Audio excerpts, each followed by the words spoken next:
Bienvenue dans l'émission Saveurs divines. Cette bonne nouvelle du royaume sera prêchée dans le monde entier pour servir de témoignage à toutes les nations. Alors viendra la fin. Ce pain céleste vous est présenté par Immaculée Niraneza.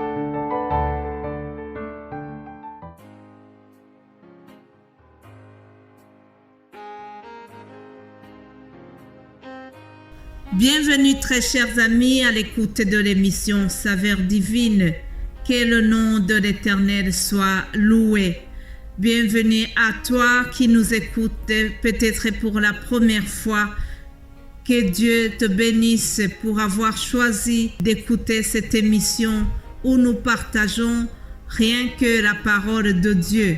Alors nous souhaitons vraiment que tu sois abondamment béni en écoutant ce que le Saint-Esprit m'a mis à cœur ce matin. Je remercie le Seigneur qui me fait arriver ce vendredi. Nous terminons cette semaine qui avait été consacrée encore une fois au chapitre 12 de l'Épître aux Romains. Hier, nous avons vu que nous devions éviter la paresse, mais que nous devions vraiment avoir du zèle. Soyons zélés. J'ai parlé à propos de Néhémie. Je vous ai raconté comment Néhémie a eu vraiment à cœur d'aller reconstruire les murailles dans la ville de Jérusalem. Puis, je vous ai parlé aussi de Ésaïe, comment il a intercédé pour le salut de son peuple. Et bien-aimés de Dieu, nous aussi, nous sommes appelés à être zélés dans tout ce que nous faisons. Jésus-Christ a parlé d'un serviteur qui n'avait pas témoigné du zèle. Dans une parabole, Jésus-Christ parlait de lui. Et nous voyons que Jésus a reproché à son serviteur paresseux de ne pas fructifier le talent qu'il avait donné. Alors, comme il n'avait pas fructifié son talent, on lui a retiré le talent et on l'a donné à quelqu'un d'autre. Nous voyons que vraiment le Seigneur était fâché sur ce serviteur qu'on a traité de inutile, mais il était aussi paresseux. Nous trouvons cela dans l'Évangile selon Matthieu 25. Vous verrez cette parabole. Mais aujourd'hui, je ne vais pas revenir sur cela. Aujourd'hui, mon titre, c'est « Surmonte le mal par le bien ». Surmonte le mal par le bien. Je vous invite donc à lire la parole de Dieu, Épître aux Romains, chapitre 12, à partir du verset 17. « Ne rendez à personne le mal par le mal. Recherchez ce qui est bien devant tous les hommes. S'il est possible, autant que cela dépend de vous, soyez en paix avec tous les hommes. Ne vous vengez point vous-même, bien-aimés, mais laissez agir la colère, car il est écrit « À moi la vengeance, à moi la rétribution, dit le Seigneur. » Mais si ton ennemi a faim, donne-lui à manger. S'il a soif, donne-lui à boire, car en agissant ainsi, tu amasseras des charbons ardents sur sa tête. Ne te laisse pas vaincre par le mal, mais surmonte le mal par le bien. C'est ici que j'ai trouvé le titre de ce message.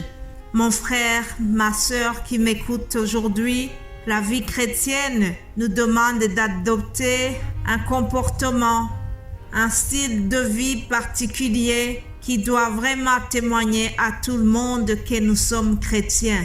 On peut avoir de l'éloquence, savoir vraiment parler aux gens, avoir la facilité de convaincre les personnes, mais si nous n'avons pas en nous les œuvres dignes de la repentance, cela ne va pas vraiment montrer aux autres que nous sommes chrétiens.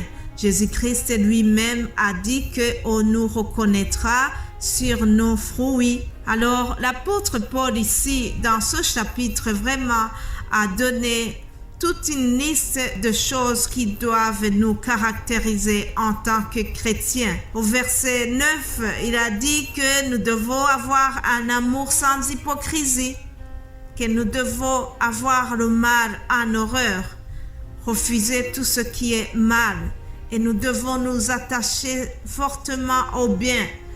Là, je l'ai déjà dit. Quelque chose qui doit aussi caractériser les enfants de Dieu, les chrétiens qui sont dignes de son nom, c'est que nous devons avoir un amour fraternel, que nous devons avoir vraiment de l'affection les uns pour les autres. Je bénis le Seigneur parce que je suis dans une église locale où l'affection des uns pour les autres est quelque chose de vraiment de très très prononcé. Et je remercie Dieu pour cela. Je prie pour que nous puissions continuer à être comme ça, des frères et sœurs qui sont vraiment marqués par l'amour fraternel. La communion fraternelle doit continuer à nous caractériser, chers amis. Alors, Paul continue sa liste des choses qui doivent caractériser la vie chrétienne vraiment réelle. Alors, au verset 17, il leur demande de ne pas rendre le mal pour le mal.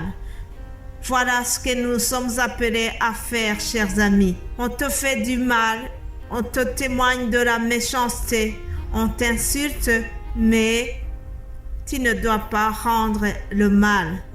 Je sais, c'est très difficile parce que la nature de l'homme a tendance à se venger. Mais en tant que chrétiens, nous sommes appelés à ne pas rendre le mal. C'est Dieu qui s'en charge. C'est Dieu qui doit nous venger. Et nous ne devons pas chercher la vengeance. Mes amis, là, je vous dis quelque chose que j'ai moi-même vécu. Ce n'est pas vraiment des paroles en l'air. Je le connais, je le ressens correctement, je le ressens bien quand je vous dis ces paroles. Pendant longtemps, pendant des années, j'ai subi la méchanceté d'une personne proche. Mais chaque fois, mon cœur me rappelait que moi, je ne dois pas chercher vengeance. Je me suis tue et Dieu a fait le reste. Oui, chers amis, en tant qu'enfants de Dieu, nous ne devons pas rendre le mal par le mal. Nous devons agir comme Joseph.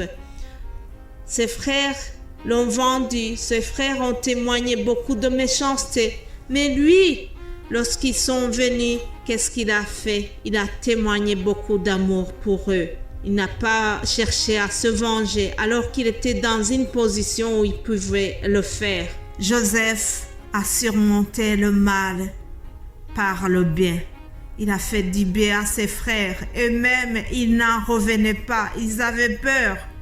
Ils ne croyaient pas que cela puisse être possible. Alors il leur a témoigné. Vous avez voulu me faire du mal, mais Dieu en a fait quelque chose de bien. Quel témoignage, chers amis. Jésus-Christ, lorsqu'il était sur terre, il a subi beaucoup de méchanceté, mais il n'a pas cherché à se venger. Même après sa résurrection, il avait le pouvoir d'aller se venger, mais il ne l'a pas fait parce que il voulait toujours nous donner cette leçon de surmonter le mal par le bien. Mes bien-aimés de Dieu, je termine cette semaine en vous exhortant et en m'exhortant moi-même de ne pas nous venger. Ne vous vengez point vous-même, mes bien-aimés, mais laissez agir la colère, car il est écrit « À moi la vengeance, à moi la rétribution, dit le Seigneur. » Que Dieu vous bénisse abondamment. Je vous remercie d'avoir suivi ce message. Je souhaite vraiment que le Saint-Esprit continue à nous parler tous. Que le Saint-Esprit Continue à nous donner des cœurs humbles, des cœurs doux, des cœurs aimants, des cœurs qui surmontent le mal par le bien. Soyez bénis, passez un bon week-end. Je vous aime d'un amour éternel. Amen, amen.